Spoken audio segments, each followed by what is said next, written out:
Hello భోజనం ప్రియులారా, ఈరోజు మీకు వేడివేడి రుచికరమైన తోటకూరతో చేసిన పలావ్ అయితే రెడీ అయిపోయింది. దీన్ని సింపుల్గా ఈజీగా ఇంట్లో ఎలా చేసుకోవాలో ఈ వీడియో అయితే కంప్లీట్గా ఎక్స్ప్లెయిన్ చేశాను. మరికొన్ని ఇలాంటి వీడియోస్ కోసం మీ ఛానల్ సబ్స్క్రైబ్ చేయడం మర్చిపోకండి. హలో భోజనం ప్రియులారా, ఈరోజు నేను మీకు తోటకూర బిర్యానీ ఎలా చేయాలో చూపిస్తాను. ఫస్ట్ అయితే ఒక కుక్కర్ తీసుకుని కుక్కర్లో తగినంత ఆయిల్ వేసుకోవాలి. ఆయిల్ వేసుకున్న తర్వాత ఇప్పుడు మనం మసాలా దినుసులు వేసుకుంటాము.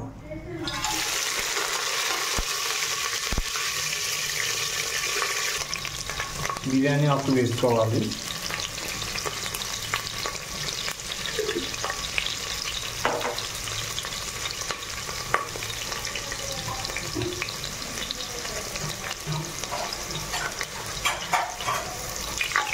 వేసుకున్న తర్వాత బాగా కలుపుకోవాలి. దీంట్లో అల్లం వెల్లుల్లి పేస్ట్, అలాగే మనకి బాగా కట్ చేసుకుని ఉల్లిపాయలు వేసుకోవాలి. ఉల్లిపాయలు వేసుకుని బాగా కలపాలి.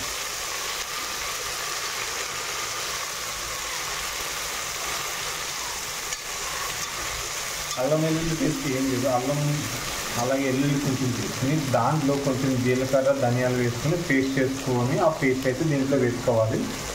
దీంట్లో ఇప్పుడు ఇది బాగా వేగిన తర్వాత మనం కావాల్సిన 1 by 1 వేసుకుంటూ ఉంటాము.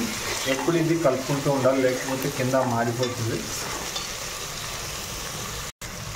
కొంచెం కరివేపాకు వేసుకోవాలి, అలాగే కొంచెం కొత్తిమీర కూడా వేసుకోవాలి.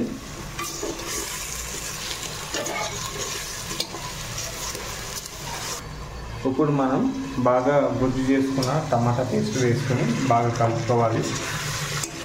ఇప్పుడు కొంచెం బిర్యానీ మసాలా వేసుకోవాలి. మీకు రుచికి తగ్గట్టు మసాలా ఎక్కువ వేసుకోండి. స్పైసీనెస్ కొంచెం మీడియంగా ఉంటే తక్కువ వేసుకోవాలి.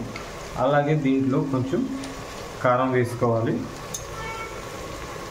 కారం వేసుకోండి, అలాగే కారం వేసుకొని కలుపుకోవాలి.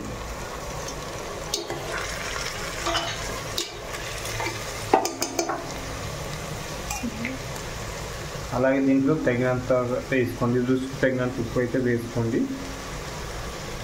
అంటే ఉప్పు ఏంటంటే మనకి రాక్ సాల్ట్కి అలాగే సముద్రం ఉప్పుకి తేడా ఉంటుంది టేస్ట్లో, అందుకే చూసి వేసుకోండి. అలాగే కొంచెం పసుపు వేసుకోండి.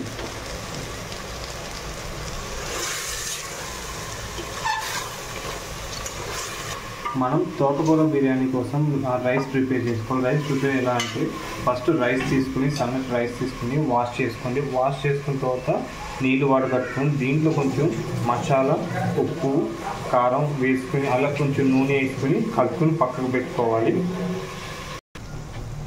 ఇప్పుడు మనం కరివేపాకు వేసుకోవాలి, తోటకూర వేసుకోవాలి.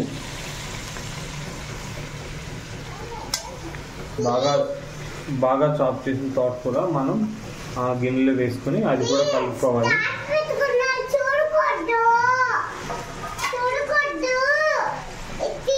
ఈ తోటకూరని బాగా కలిపేసుకోవాలి.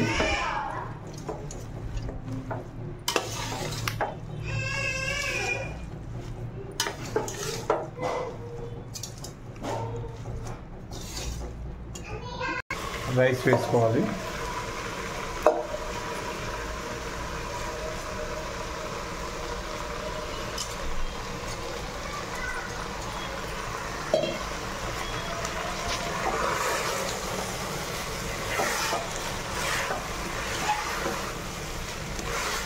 రైస్ వేసుకొని బాగా కలుపుకోవాలి.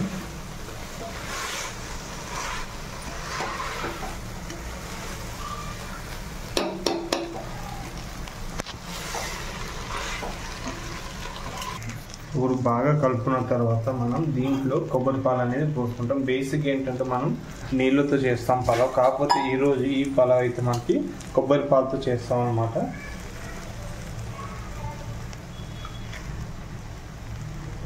మీ కొలతను బట్టి కొబ్బరి పాలు అయితే పోసుకోవాలి.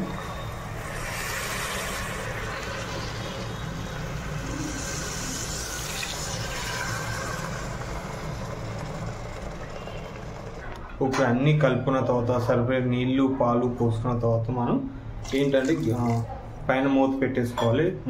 కుక్కర్ మూత పెట్టుకుని విజిల్ పెట్టేసుకుని ఒక 3-4 కోతలు వచ్చేదాకా చూస్తే మనకి బిర్యానీ అనేది పలావ్ అనేది రెడీ అయిపోతుంది. ఇప్పుడు మనం వేడివేడి రుచికరమైన పలావ్ అయితే రెడీ అయిపోయింది. విజిల్ తీసేసి మూత తీయండి. చూసారు కదా, గుమ్మలాడే స్మెల్తో అదిరిపోయేటట్టు టెక్స్చర్ అయితే అదిరిపోయింది. రైస్ కూడా బాగా కుక్ అయింది. ఓకే, మీకు ఇది కంప్లీట్గా చేసుకునే విధానం మీకు ఏమైనా డౌట్స్ ఉంటే కింద కామెంట్లో కామెంట్ చేయటం మర్చిపోకండి. ఇక్కడితో వీడియోని ఎండ్ చేస్తున్నాను.